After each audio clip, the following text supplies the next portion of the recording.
Okay. Okay. So if you guys look, I posted a key. So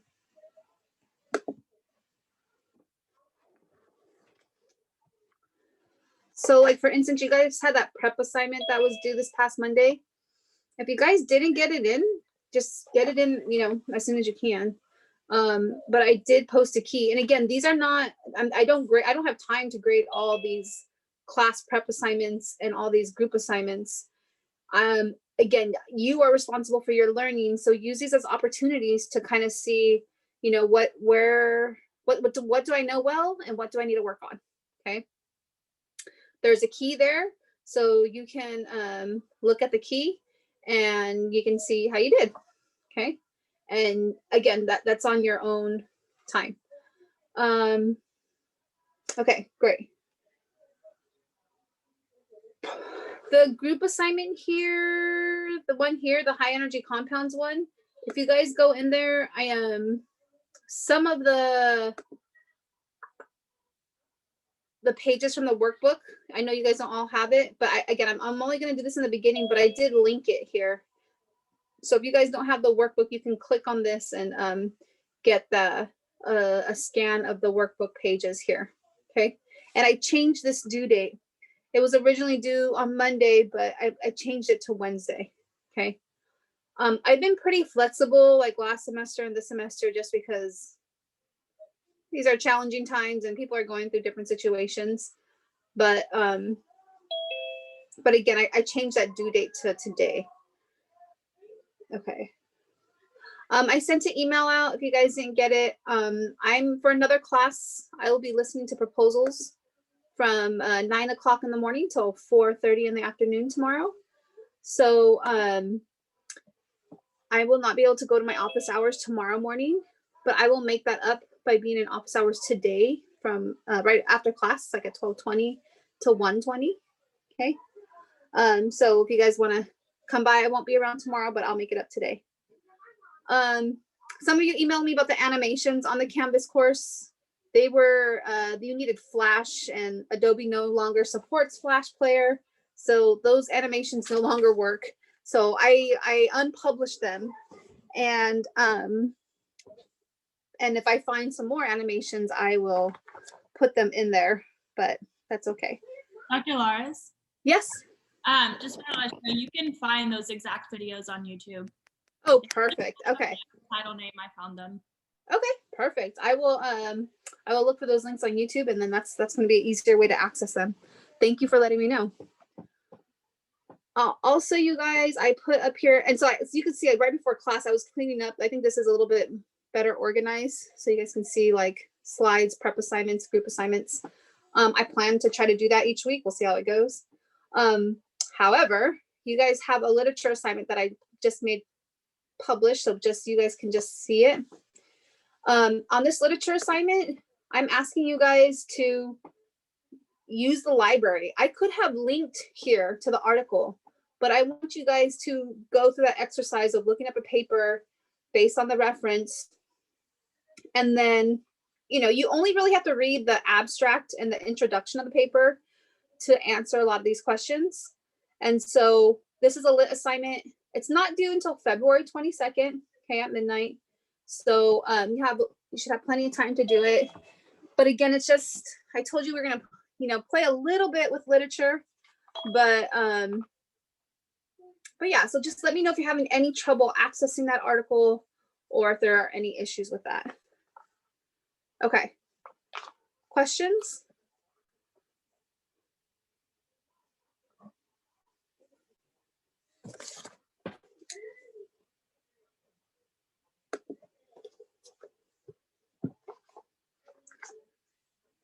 Okay. So let's try to make some sense of what we were talking about on Monday, okay? So I feel like we were all over the place on Monday. Let me see. Okay, let me. I'm going to write a little bit and then I'll go to slides, but I want to write a little bit first. If I can find it. Okay.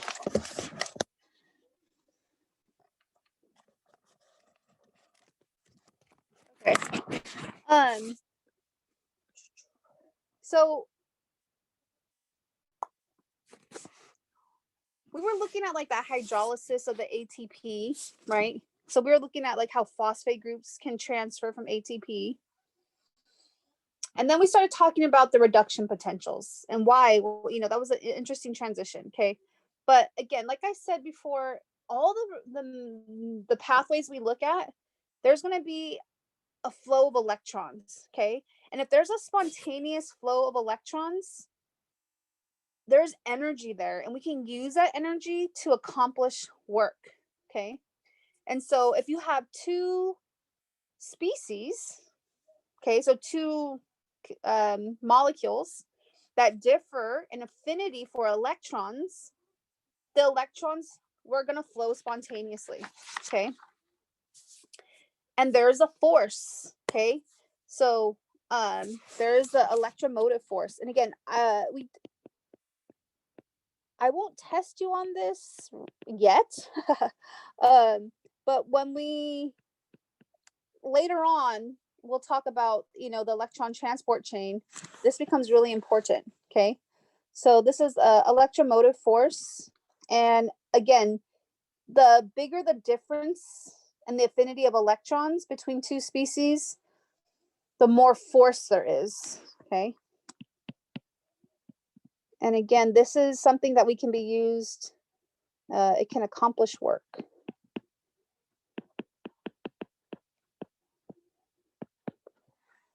Okay, so like when we start looking at our pathways, glucose,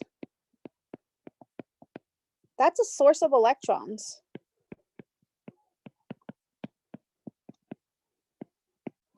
Okay. And again, like I said, as we go through metabolism, electrons are going to flow spontaneously through various electron carriers and eventually to oxygen. Like oxygen's our ultimate electron carrier. And notice, remember, it was at the top of that table, 13.7 in your group assignment. It's at the top. It has the highest reduction potential. And that kind of makes sense, right? It's the last thing in our pathways to accept electrons. Thus, it needs to have a pretty high reduction potential. Okay. All right. Again, like we talked about before, we said redox reactions must occur together, but they're often written as two half reactions. Okay. So you guys have probably seen inorganic examples, like if you had iron 2+ plus copper 2+, and they were undergoing a redox reaction and you got iron 3+ and copper plus. Like it's like if you see copper 2+, you can tell it went from 2+ to 1+. So it must have gained electrons, right? And you can say that's a reduction. Okay. Iron 2+ to 3+, we can pretty easily see that it lost electrons, so it got oxidized. Okay. So I feel like in inorganic examples like that, it's easier to see redox. Okay. But in our class, we're going to see more organic examples. Okay. So let me show you one. So if we have pyruvate,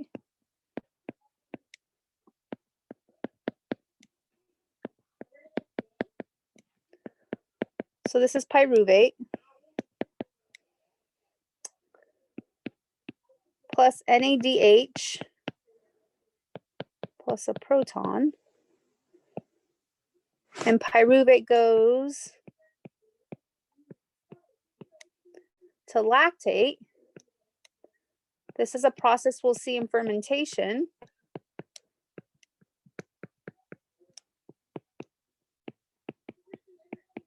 Okay. Now, in this case, I feel like it's a little bit harder to tell what happened, right? What got oxidized, what got reduced. I feel like, and I don't know, maybe it's easy for you guys, maybe it's not, but I feel like in these organic examples, sometimes it's harder, okay? So one thing we can do, right, is we can look at, right, the bonds to oxygen. Notice that this carbon, oh, let's see, right, we had the carbonyl there with 2 bonds to oxygen, and it got reduced to OH, right, to an alcohol group. And so that's one indication that it's that it got oxidized. I'm sorry, that it got reduced. And then you guys have to also look at the NADH. We will see NADH a whole bunch, and we're going to talk about it more in a minute. But when you see it in this form, NADH, that is the reduced form. Okay. When it's NAD plus, with that plus sign, that's indicating the oxidized form. Okay. So pyruvate got reduced to lactate, and NADH got oxidized to NAD plus. Another big clue I will tell you guys right now is that the enzyme in redox reactions, the enzyme is often called a dehydrogenase. We'll see something dehydrogenase, okay? And that kind of gives you a clue that you're looking at a redox reaction, okay? All right, questions on that?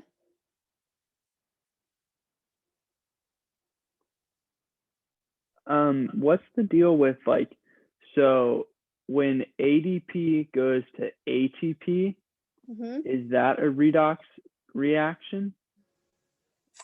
Sometimes there is an oxidative phosphorylation, and sometimes it's not. So that's just a phosphorylation, but you can have examples where simultaneously as ADP is getting phosphorylated, there's some redox reaction going on. So sometimes they do happen together, but just the actual phosphorylation of ADP to ATP is not an oxidation. It's not a redox reaction. It's a phosphoryl group transfer. Okay.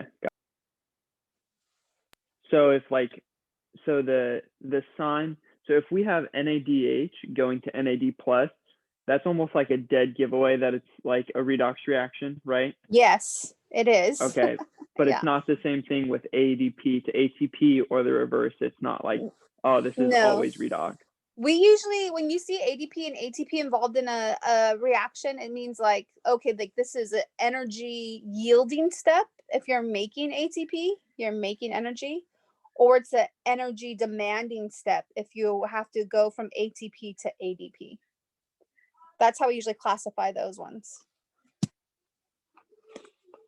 Okay.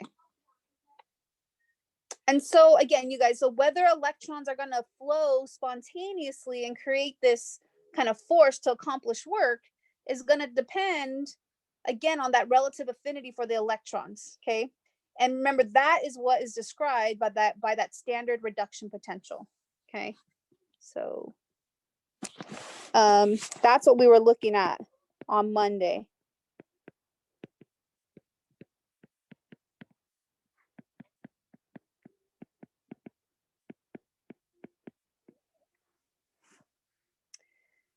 So again, just remember that electrons flow from molecule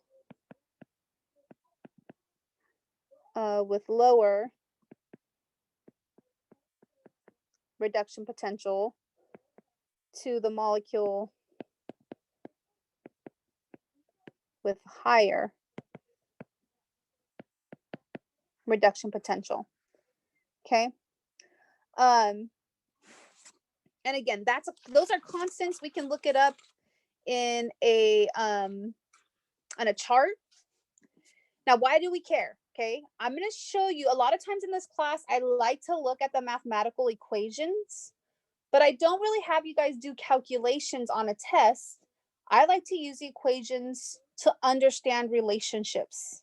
Okay, so we can remember this is a standard under standard conditions because of that knot up there. Okay, the actual reduction potential can be related to the standard, okay, by this equation.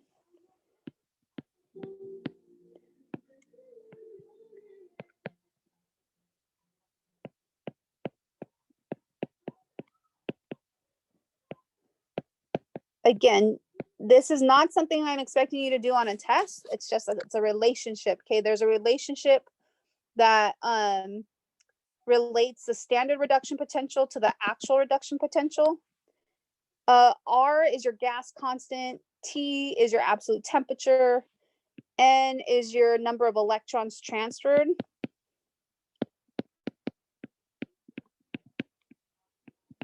And F is Faraday's constant.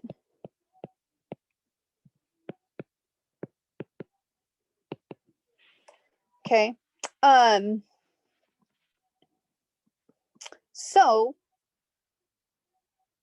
what's really cool is you can relate this to delta G. Okay. Now remember, delta G is the actual free energy change, and it's hard to figure out because you need to know like all the concentrations of all the reactants and of all the products, and that can be hard to measure in a dynamic system. Okay, but it is related to the reduction potential. So that's really cool. Okay. And we describe this delta E is the E of the acceptor minus E of the donor.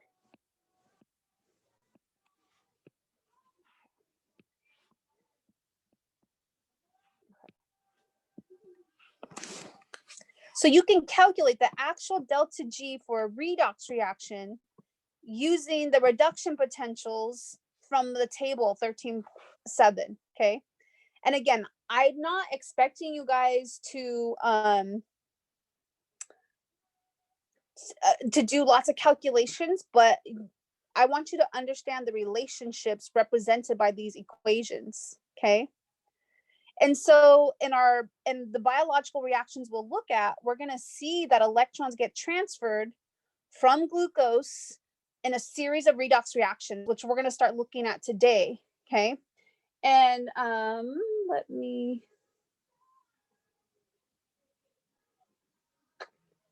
Oh, okay. I'm going to stop sharing over here for a minute.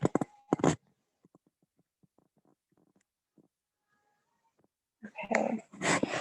And I'm going to share over here. I want to go back and look at that table real quick.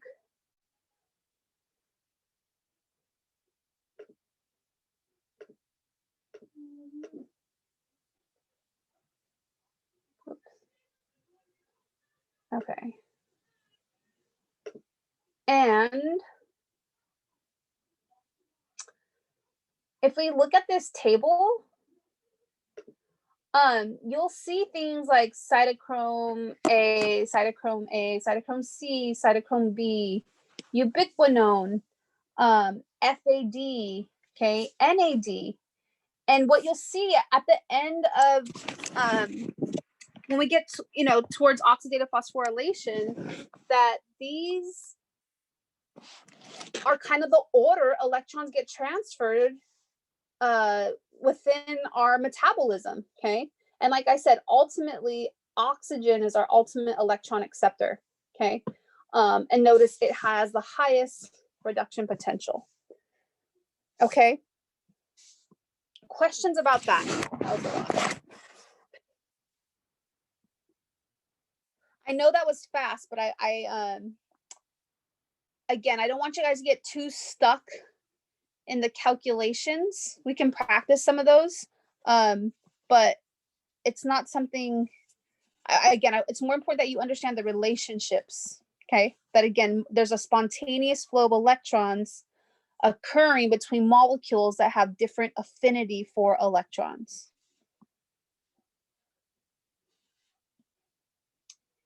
By spontaneous, you're referring to like the definition of spontaneous we've talked about up until this point, right? Yes. Okay. And it has the highest reduction potential because is it like the most electronegative out of all of these? Yes. Yes, exactly.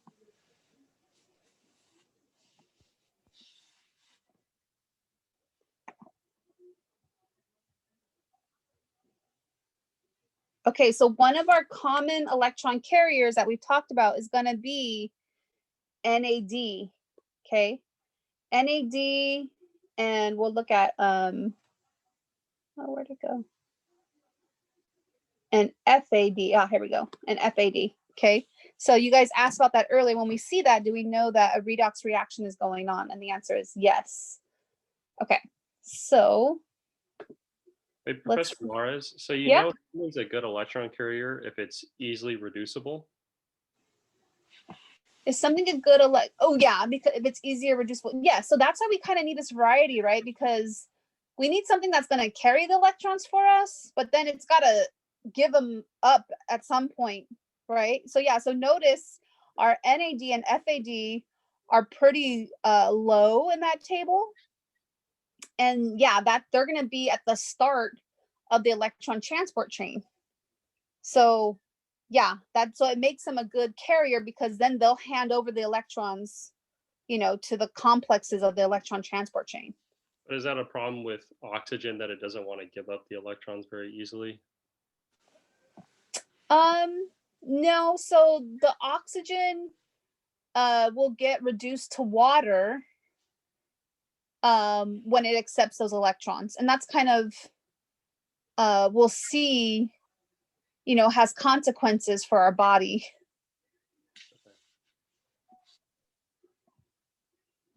All right, let's look a little bit more at those molecules, the NAD. Okay, here we go.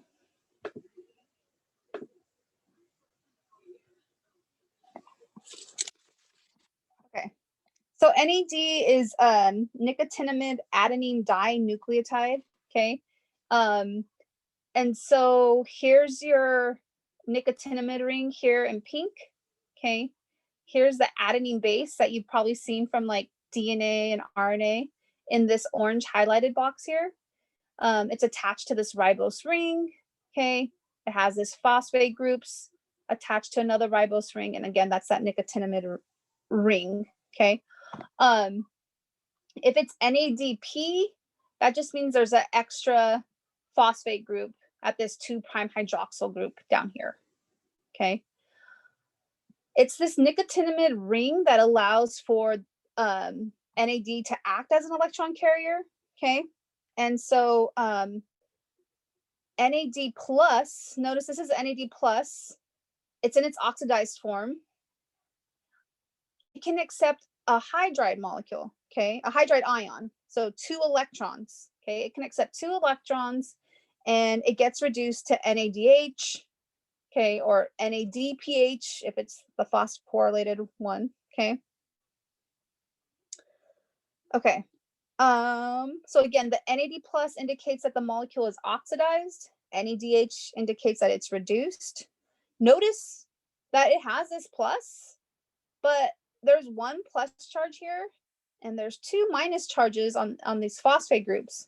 So it does have an overall minus charge, but again, the plus on NAD is just there to indicate that it is oxidized. Okay, so this is going to be one of our important electron carriers.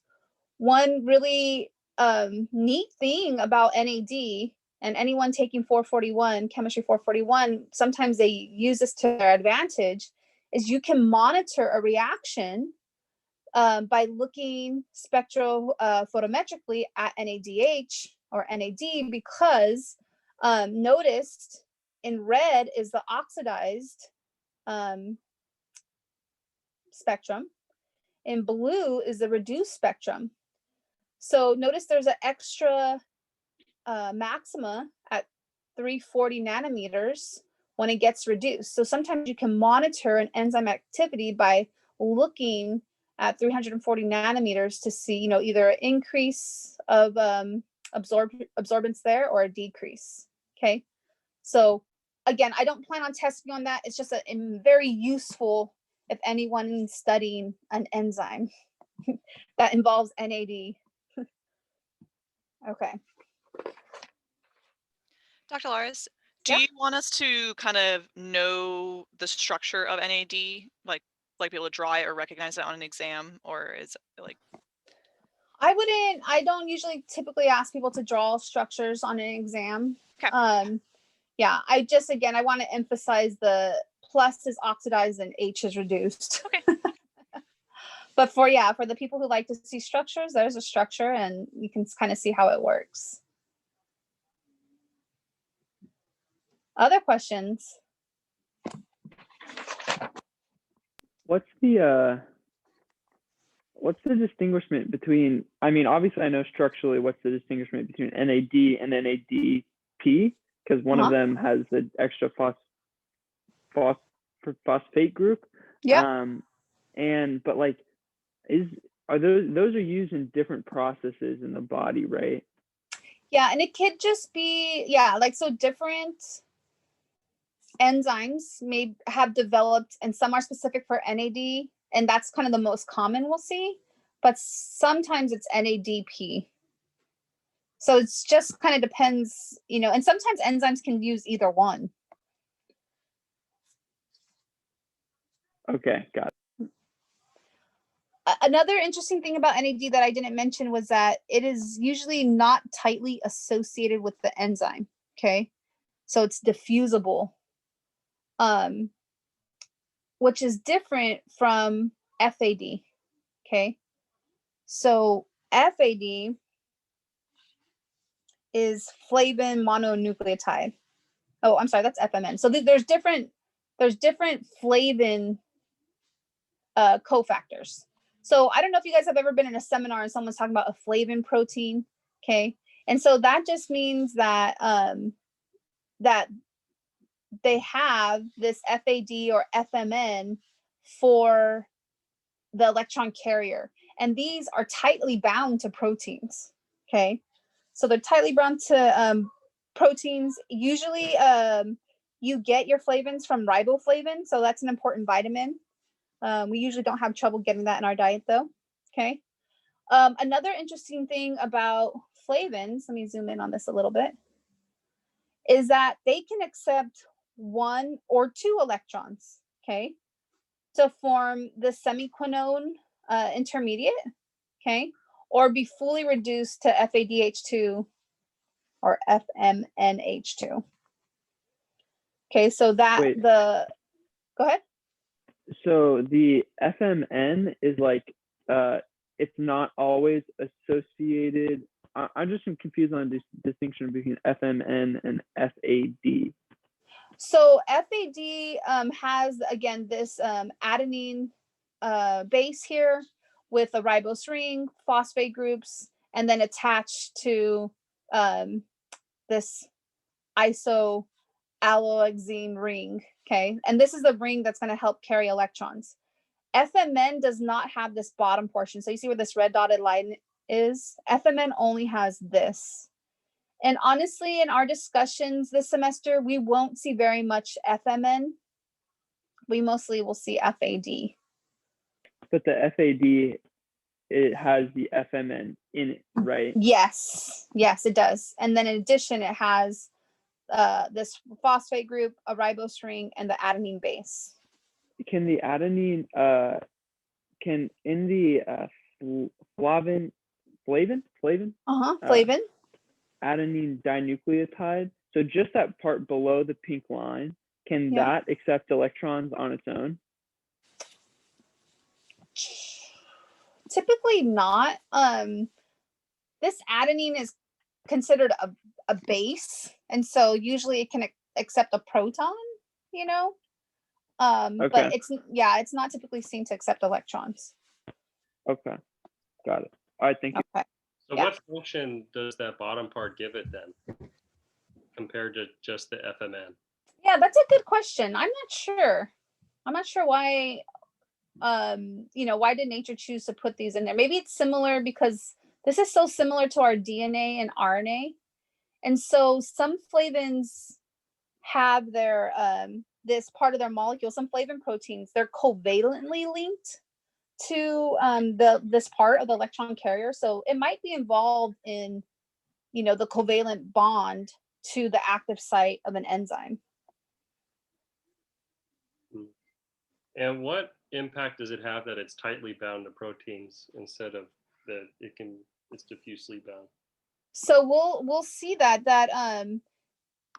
sometimes, like when people are purifying proteins, this is something they'll have to consider, right? If it's a dehydrogenase, so an enzyme that catalyzes redox reactions, and it involves NAD, well then if you go to purify that protein, you might separate the NAD from the protein because they're not tightly associated. But if it's a flavin protein, then like you would have that knowledge, like they're tightly associated and it should withstand any purification process. Also, it should be, this doesn't come up too often, but I feel like if it's covalently bound, then electron transfer should happen really quickly. So, because it's not gonna diffuse far away from the active site of the protein, so it can be right there to provide the electrons or take the electrons.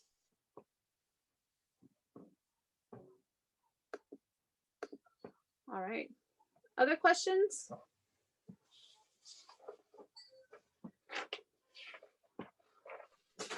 Is it ever going to stop? Is it ever going to stop at the intermediate, or is it always going to go to FADH2? It can stop at the intermediate. It can. Okay. Yeah. And later on, when we start talking about electron transport chain, we'll talk about quinone, and it does the same thing. It has a semi-quinone form and then a fully reduced form too. And that will be really important in our discussions of the electron transport chain.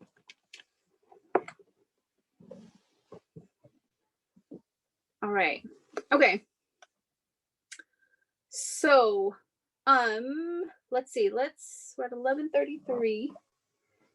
Questions on, this was a lot of stuff. I can put you guys into groups for about 5 minutes and just to touch base on this group assignment. Okay. So again, looking at that page from the workbook, that's about ATP. Okay. We did this in class where we listed, the tendency to accept electrons according to this table. Okay. And then we did an example of this question 3 here. Okay. So you have 1, 2, 3 more questions like that. But, and again, maybe you guys already finished this. So this is going to be just a very brief chance to touch base with a couple other people in the class and see if you guys are on the same page. Okay. And see if you have any questions about that, because after this, I'm going to move into talking about glycolysis. Do you have a question, Marilyn? I had a question about the worksheet. So for the worksheet on the group discussion, is that, so there was like, it said to write an outline for the first one. Are we supposed to write an outline for like the whole chapter and chapter 6.1? You don't have to. So you guys, whenever in your workbook, whenever it says stuff like that, like produce a reading outline or some notes, I don't plan on checking those. When we're in person, I may come around and see if people have taken notes, if they're using them for their quizzes and stuff. And that's okay in my class when we're in person. I can't really do that distance learning. So I don't, you know, again, you guys decide what works for you. Does it work for you to take notes? Does it work for you to create an outline of the chapters? I'm not requiring. So when we use the workbook, I'm just mainly using the questions in there. If it asks for something extra, like create a reading outline, I'm not collecting that. I feel like there's already enough assignments in the class. But thank you for asking, because I know other people were asking me about that too. Okay, other questions? Okay, I'm gonna put you guys in your rooms, kind of clear up that group assignment, and then and you guys can let me know if you have any questions on that stuff. So I will open them. And this is gonna be a brief one, but decompress with each other.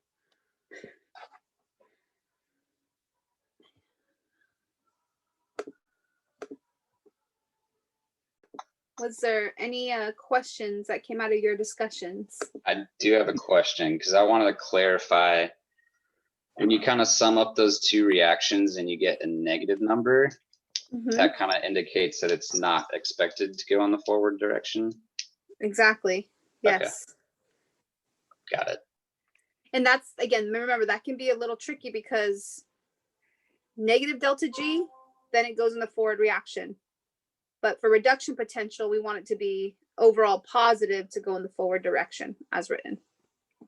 So that's what that can get a little. Our group was we disagreed on a lot of the true or false questions on the first page. Oh, on the 101. for the high energy compound? Yeah. Okay. Yeah.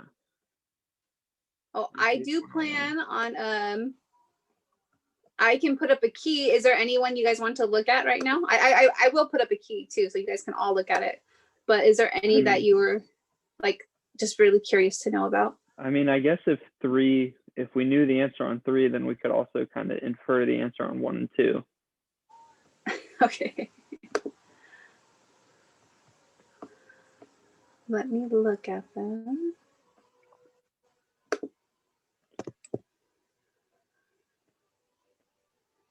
So 3, whether breaking a bond is endothermic or exothermic depends on the bond.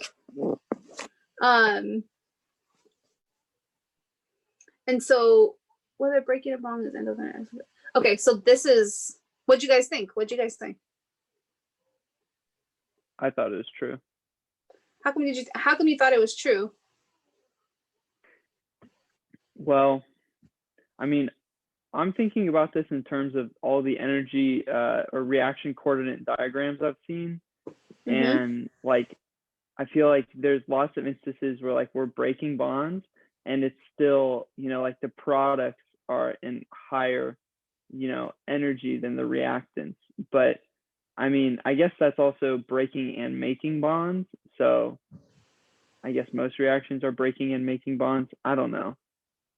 So yeah, so if we look at like so like number 1 says breaking any bond is always exothermic, and that's false, right? It's always endothermic. You have to put energy in to break any bond. Whether or not it's going to lead to, right, a more stable or a less stable product, you're going to have to put energy in. And so number 2 says breaking any bond is always endothermic, which is true. So yeah, so if number 1 is false, number 2 is true. It's the same. Okay, yeah. So if it's like that, then making a bond should always be exothermic, right? Not necessarily, because again, you might be making a more high energy bond. Like, So I think making ATP, doesn't making ATP require energy? Like it's like endothermic in itself. Yeah. Yeah. So, and you guys, even when you guys are looking at those energy diagrams, I need to watch the series now. I finished the movie. Okay. What? I don't know how. Okay, hold on.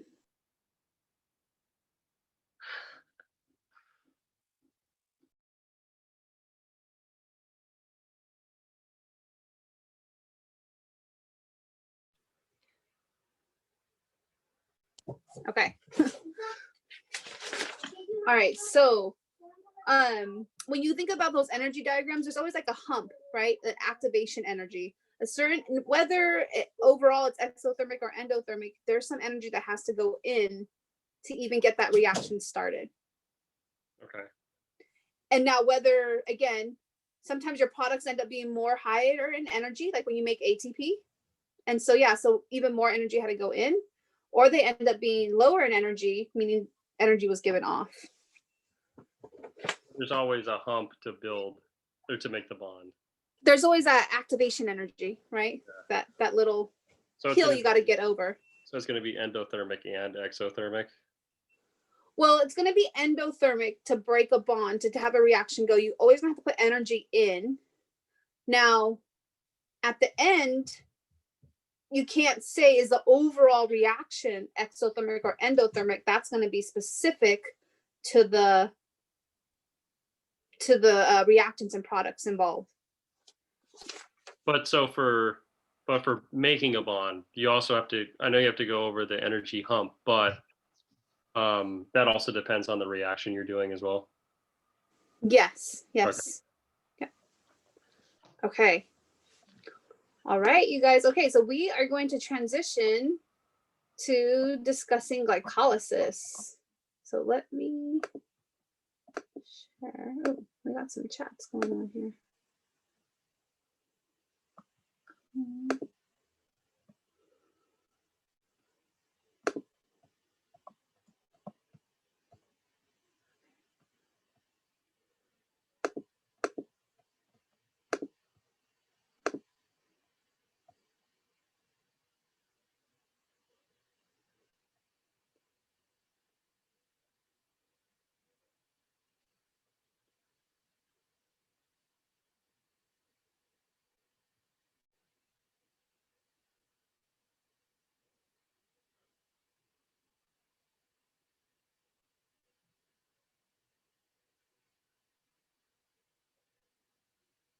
So some of you, it looked like you guys couldn't see the link to the page. Is this correct? I don't see it on my side. Okay, so like, let's see. If I go into student view, oops, sorry, clicking all over the place here. And I go to that high energy compounds and reduction potentials. And I go in the survey. So when you go to question 1, you don't, this part in the parentheses, you can click on that. I'll say, okay. Yeah, it's in parentheses, but it's not blue highlighted. There's no URL. Can you click on it? Yeah, I'm clicking, but it's not a blue link. I had. Oh, did you refresh it? Yeah, I've exited out of Canvas. I can try it again. I had the same issue originally. If you turn in what you already have and then try and redo the assignment, it'll pop up. So submit and then do it again. Yeah, that should refresh it for you. Okay. Okay. Okay, so thank you guys for letting me know. If someone wants to hang out afterwards, like in office hours, then we can make sure that that is working.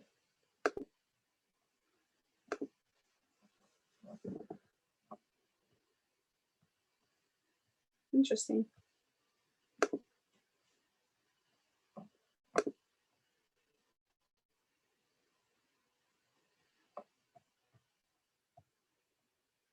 All right.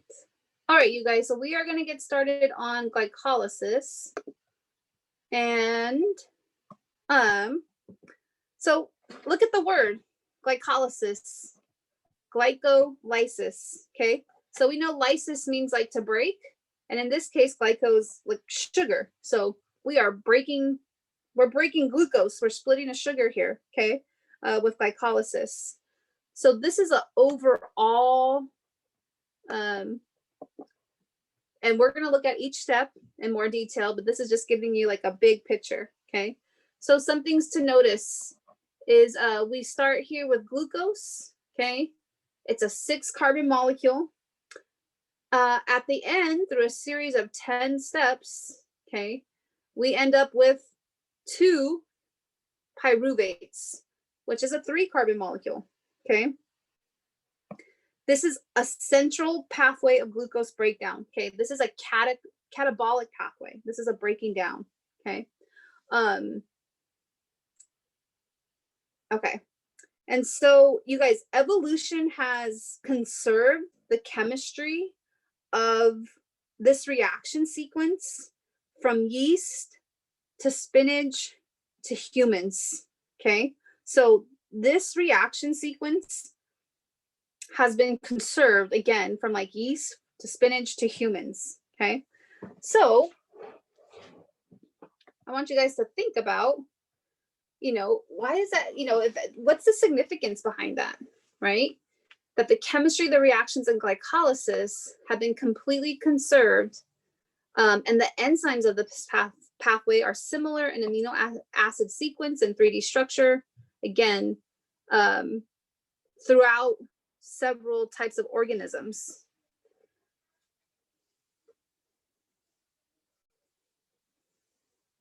What do you guys think? What must that say about this pathway? It's very effective.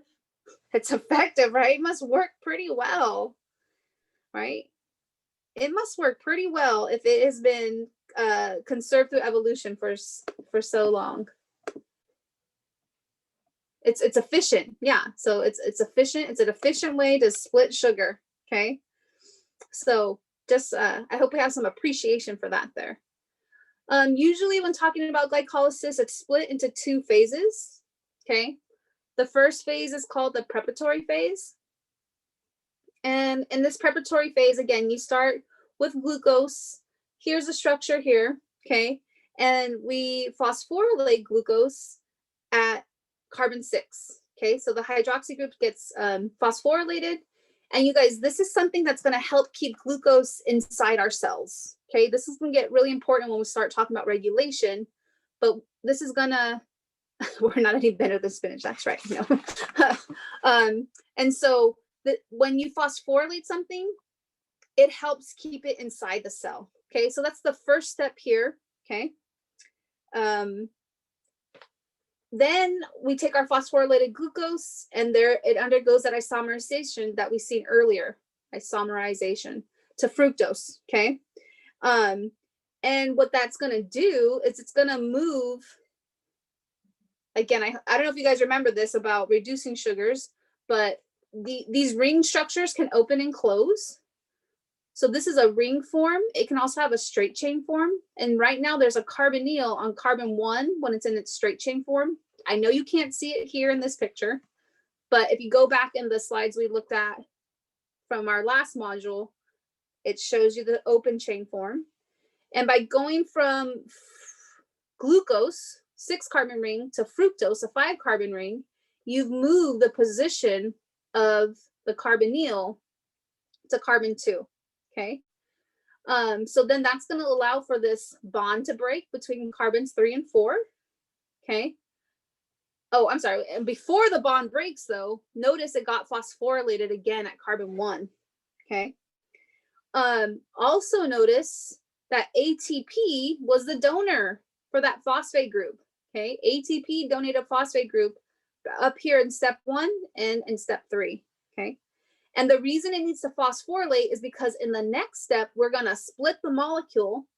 And again, we want to make sure that both pieces stay inside the cell. Okay, so that by phosphorylating it, we're ensuring that molecule stays inside the cell. Okay. Okay. So it gets split into 2 3-carbon molecules here. Okay.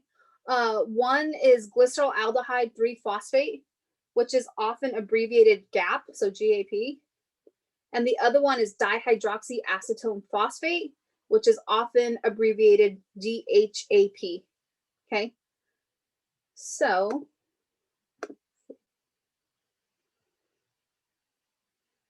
so why does the PI addition keep it in the cell? So because if you think of a phosphate group, it's highly charged. And if you think of a cell membrane, it's really like hydrophobic and like really neutral. So it's these hydrophobic tails that don't like to let charged species cross through them. So that's going to help keep it in. All right. Okay, so our next.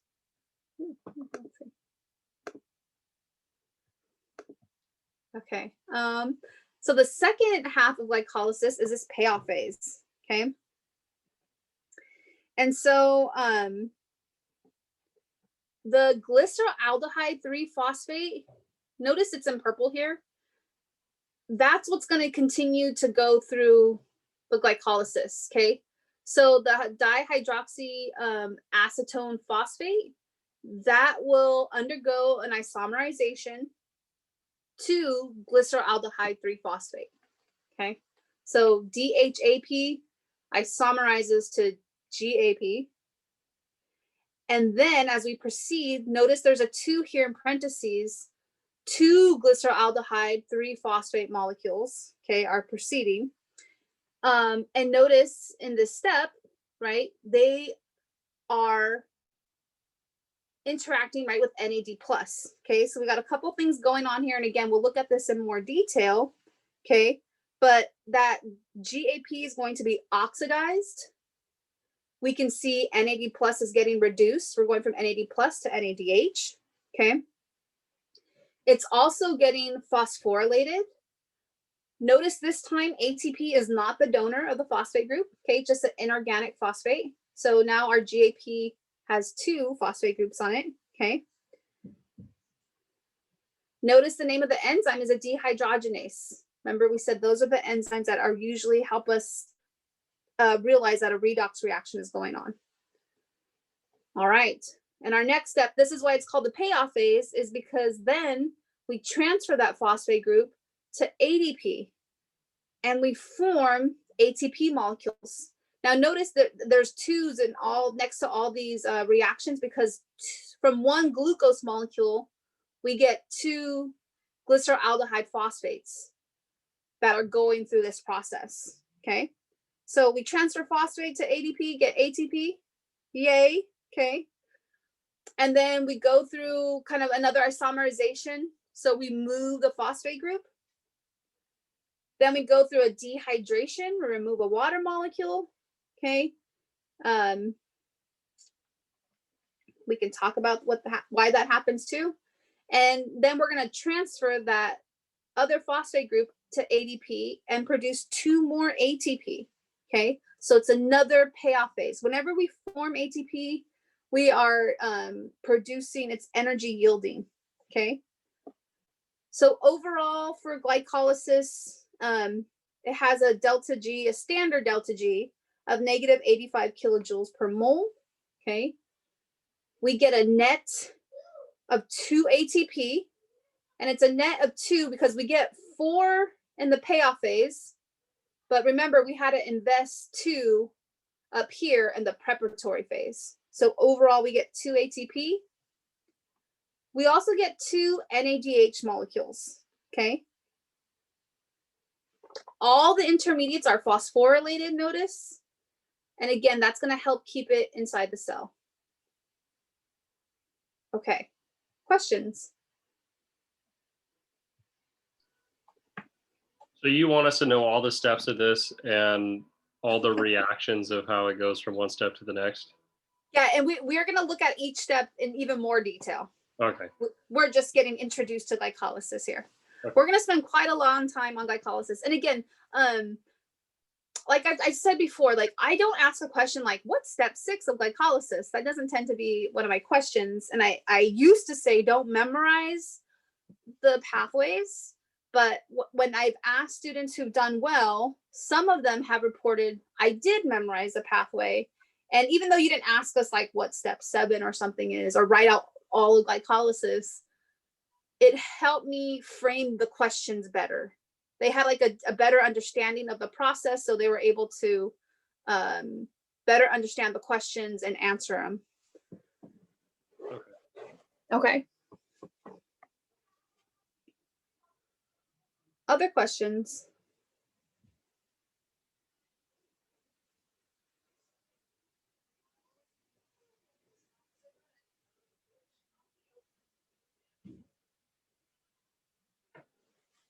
Okay, so notice we ended up with pyruvate, okay?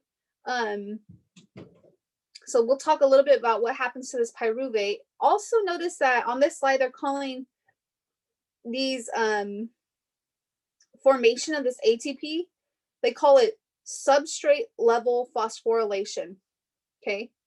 So it just means like ATP is getting phosphorylated from a substrate, right, in this reaction. And I pointed out now just because later on they'll talk about oxidative phosphorylation, and that will be, you know, we're still a little ways off from that, but again, this is a substrate level phosphorylation, and later on we'll compare it to an oxidative phosphorylation. Wait, so Hi, Dolores, I have a question. Yeah. So in the workbook, when we did the like pre-class activity, it had some questions about far from equilibrium. Were the far from equilibrium reactions the exothermic ones where the negative value for the delta G was really high, so it was irreversible? Yeah. No, were those like the far from equilibrium ones? Yes. Yeah. Oh, okay. Where it's large and negative. And we're actually, again, cool. we'll look at each step and we'll look at those delta Gs. Okay, thank you. No problem. Someone else had a question? Yeah, I had a question. So I don't know if you said it or not, but what happens to the DHAP? Is that just like a byproduct? No. So DHAP will get isomerized to GAP. And then it will proceed through the rest of glycolysis. Gotcha. Okay. Yeah. So it kind of does like a loop and then it goes back in. Yeah. So when it splits the 6-carbon molecule into 2 3-carbon molecules, you get, you know, 2 3-carbon molecules, but eventually they'll become the same 3-carbon molecule. They will become the same. So there's just that extra isomerization step 5 that helps that part. Okay. So then we have this pyruvate at the end. Okay. What happens to this pyruvate? Again, we will talk more about this in detail, but just to give you an overview, we just seen this glucose. This is going to 2-pyruvate. That was glycolysis. Okay. But pyruvate kind of has 3 possible catabolic routes, okay, that it can undergo. Okay. So under aerobic conditions, okay, if there's oxygen present, then it can go through the citric acid cycle, which we'll talk about, and electron transport chain, and make ATP, and it gets completely oxidized to carbon dioxide and water. Okay, so that's if there's oxygen around. Under anaerobic conditions, and depending what kind of organism you are, okay, it can undergo ethanol fermentation.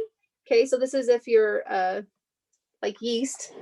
Okay, so pyruvate can form ethanol and carbon dioxide, or it can undergo lactic acid fermentation. Okay, and so that's like relevant to us. Okay, so vertebrates, and we'll look more again what's involved in these fermentation processes. So again, that's going to depend on what organism you are. Pyruvate can also be used in anabolic reactions. So again, to build things, okay? But it still has a lot of energy in pyruvate. There's still a lot of electrons that can be siphoned out of pyruvate, okay? And so it still has a lot of energy stored there. What's the deal with it? It says, I mean, erythrocytes, this is kind of supplementary, but aren't erythrocytes like red blood cells, and they're immersed in oxygen, aren't they? They carry oxygen. Erythrocytes are in red blood cells, but it just, again, if you're under conditions where your body can't keep up with your oxygen demands, then you could get lactic acid fermentation. So like if you're just, you know, sitting down, then you don't have a big oxygen demand. But again, if you start doing a sprint or something, then you have this sudden increase in demand for oxygen, and your cells can't keep up with it. They can't deliver it fast enough to your muscle cells. And so then that's when we get fermentation. And it's actually pretty interesting. And again, this is something we will look at a lot.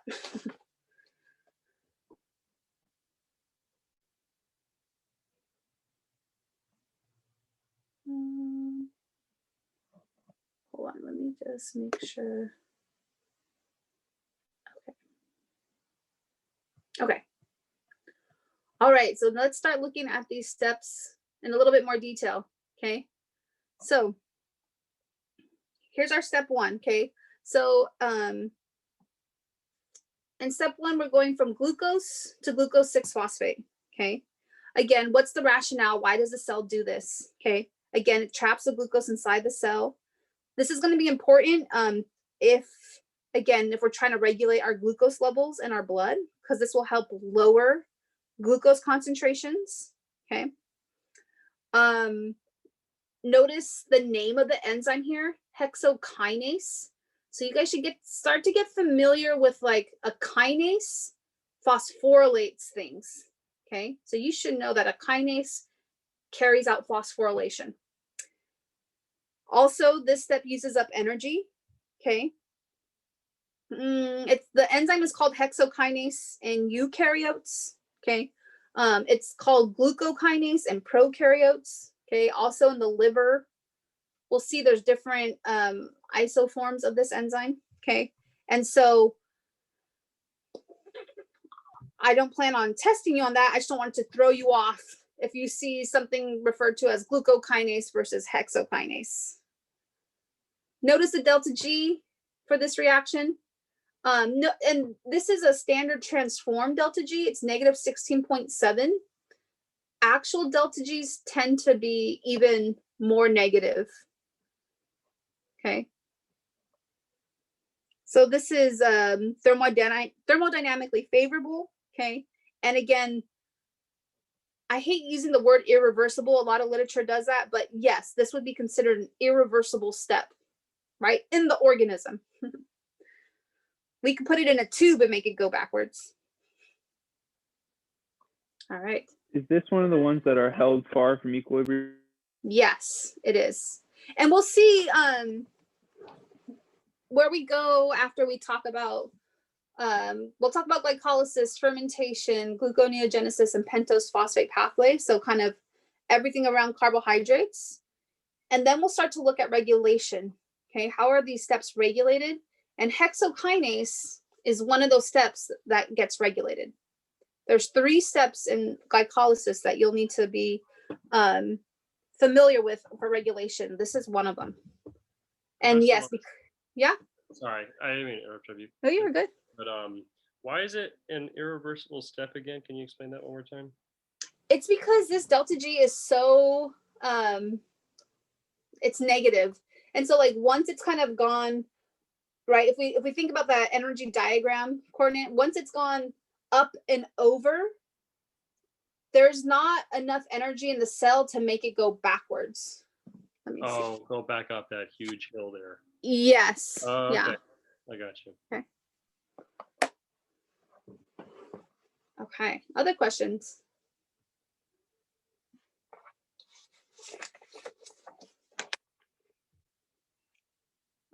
Oops, sorry. Okay. All right. Step 2. Okay. Now this is that isomerization. Okay. So we're going from glucose 6-phosphate, again, a 6-membered ring, to fructose 6-phosphate. So a 5-membered ring. Okay. Remember in step 3, we want to phosphorylate carbon 1. So just a little bit of this chemical logic, right? And then the following step, we want to phosphorylate carbon 1. This is easier to do in fructose. See that carbon 1's more available than it is in glucose. Okay. So by undergoing this isomerization, it makes it easier to phosphorylate, okay, in the next step. Again, this is setting it up for that cleavage that's coming later too, because we want both sides to be phosphorylated, okay?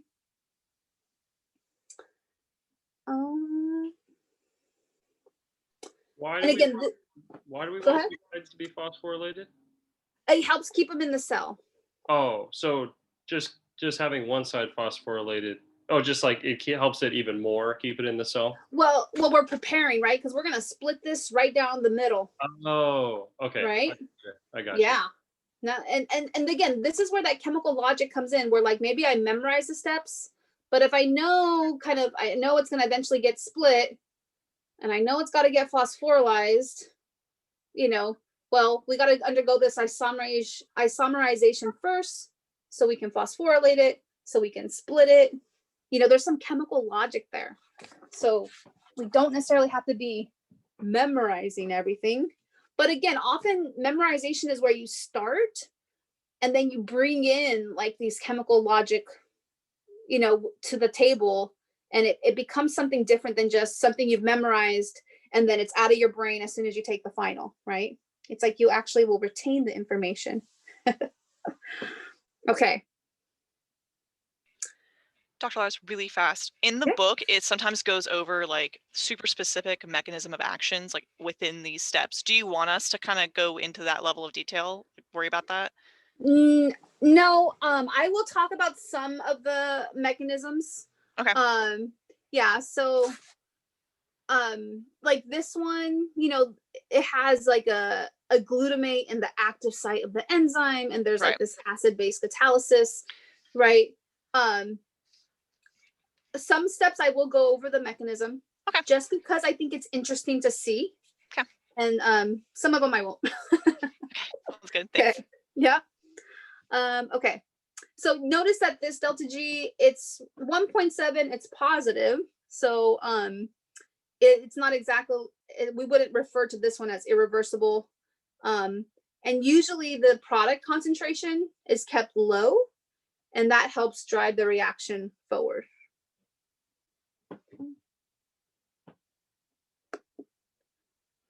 All right. Okay, step 3. So now we're ready to phosphorylate, right? We underwent that isomerization to get that carbon 1 in a good position, ready to phosphorylate, okay? We're further activating this glucose molecule by investing another ATP. Notice the enzyme here is phosphofructokinase. We're seeing that word kinase again. That means phosphorylation is happening. This is another step that has a negative delta G, so it's far from equilibrium. This is another step that it's highly regulated. Okay, so when we start talking about regulation, we'll talk a lot about this step. Okay. Let's see. Yes. So, and again, we're going from fructose 6-phosphate to fructose 1,6 bisphosphate. Okay. Okay. Are these reactions putting the phosphates on here so spontaneous because we are using the ATP? Yes, yes, yeah. So remember, the hydrolysis of ATP gives off a lot of energy. Okay. Okay, so I think I'm going to stop right there. And so we went through the first 3 steps in detail. So when we come back next week, we'll start at step 4. Okay. Questions for me? Or just questions in general? Are you staying on here for the office hour? I was going to go to my Thursday office hour link. I was going to take a 5-minute break and then go to Thursday office hours, since that's the office hour I'll be missing tomorrow. Sure. See you guys. Okay. Any other questions?